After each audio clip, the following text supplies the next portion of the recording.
کفن سے متعلق 3 سوالات ہیں۔ ان میں سے ایک سوال افسر پاشا صاحب کا ہے جو انہوں نے بنگلور سے کیا ہے۔ کہتے ہیں کہ مرد اور عورت کے کفن کی تفصیل بیان فرما دیں تاکہ ہمیں صحیح طریقہ معلوم ہو سکے۔ جواب: مرد کے لیے 3 کپڑوں میں کفن دینا مسنون ہے۔ نمبر 1 ازار، جو سر سے پیروں تک ہوتا ہے، جس میں میت کو لپیٹا جاتا ہے۔ نمبر 2 لفافہ، جسے چادر بھی کہا جاتا ہے۔ یہ سر کے کچھ اوپر سے پیروں کے کچھ نیچے تک لمبی ہوتی ہے، یعنی ازار سے 1.5 ہاتھ لمبی۔ نمبر 3 کرتا، جو کاندھے سے قدموں تک ہوتا ہے۔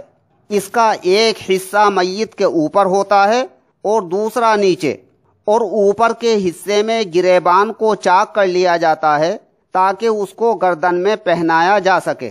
کفن دینے سے پہلے کفن کو 3 یا 5 مرتبہ دھونی دے دی جائے۔ اس کے بعد میت کو کفن دیا جائے۔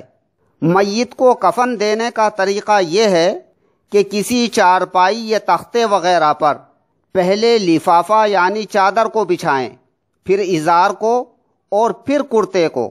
اب میت کو اس پر لے جا کر پہلے کرتا پہنائیں، پھر ازار۔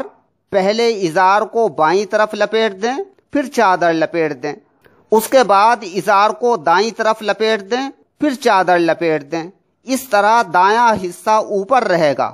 پھر ایک پٹی لے کر پیروں، سر اور کمر کے پاس سے کفن کو باندھ دیں تاکہ راستے میں ہوا کی وجہ سے کفن نہ کھل جائے۔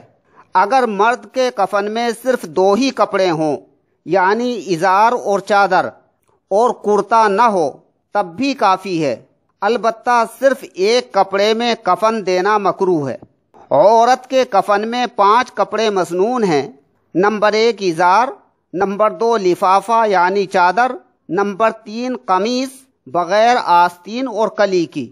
ان تینوں کی تفصیل اسی ویڈیو میں بیان کی جا چکی ہے۔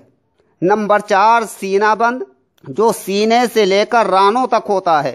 نمبر 5 سربند، جو تقریباً 3 ہاتھ لمبا ہوتا ہے۔ گویا عورت کے کفن میں 2 چیزیں سینہ بند اور سربند زیادہ ہیں۔ عورت کو کفنانے کا طریقہ یہ ہے کہ پہلے کسی چارپائی یا تختے وغیرہ پر لفافہ یعنی چادر بچھا دیں، پھر ازار اور پھر قمیص۔ اب میت کو اس پر لے جا کر پہلے قمیص پہنائیں اور سر کے بالوں کو 2 حصے کر کے کرتے کے اوپر سینے پر ڈال دیں، ایک حصہ دائیں طرف اور ایک حصہ بائیں طرف۔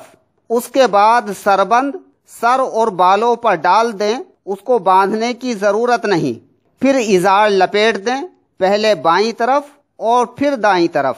اب سینہ بند باندھ کر چادر لپیٹ دیں، پہلے بائیں طرف پھر دائیں طرف۔ پھر کسی پٹی وغیرہ سے پیر اور سر کی طرف کفن کو باندھ دیں اور ایک بند کمر کے پاس بھی باندھ دیں تاکہ راستے میں ہوا سے کفن نہ کھل جائے۔ اگر عورت کو 5 کپڑوں کی بجائے 3 کپڑوں میں کفن دیا جائے، یعنی ازار، چادر اور سربند، تو یہ بھی درست ہے اور اتنا کفن بھی کافی ہے۔ البتہ اس سے کم دینا مکروہ ہے۔ یہاں یہ قاعدہ بھی یاد رکھنا ضروری ہے کہ جو کپڑا مرد یا عورت کے لیے زندگی میں پہننا جائز تھا، اس کا کفن دینا بھی جائز، اور جس کپڑے کو زندگی میں پہننا مکروہ تھا، اس کا کفن دینا بھی مکروہ، اور جس کپڑے کو زندگی میں پہننا حرام تھا، اس کا کفن دینا بھی حرام ہے۔ مثلاً مرد کے لیے ریشمی کپڑا پہننا زندگی میں حرام تھا تو اس کا کفن بھی حرام ہوگا۔ دوسرا سوال عبد الباری صاحب نے جھانسی سے کیا ہے۔ پوچھتے ہیں کہ کیا نابالغ لڑکی کا کفن بھی بالغ عورت کی طرح 5 کپڑے ہیں یا اس میں کچھ تفصیل ہے؟ جواب: جو لڑکی جوان ہو یا جوانی کے قریب ہو تو اس کے لیے تو 5 کپڑے ہی کفن کے مسنون ہوں گے، لیکن جو بچی جوانی کے قریب نہ ہو تو اس کے لیے بہتر تو 5 ہی کپڑے ہیں۔ البتہ اگر 2 کپڑوں یعنی ازار اور چادر میں کفن دیا جائے تب بھی جائز ہے۔ تیسرا سوال قاری ساجد صاحب نے میرٹھ سے کیا ہے۔ دریافت کرتے ہیں کہ ہمارے یہاں یہ دستور ہے کہ عورت کے انتقال کے بعد اس کے کفن دفن کا انتظام عورت کے بھائی اور اس کے گھر والے کرتے ہیں۔ شریعت کی روح سے یہ کفن کس کے ذمے ہے؟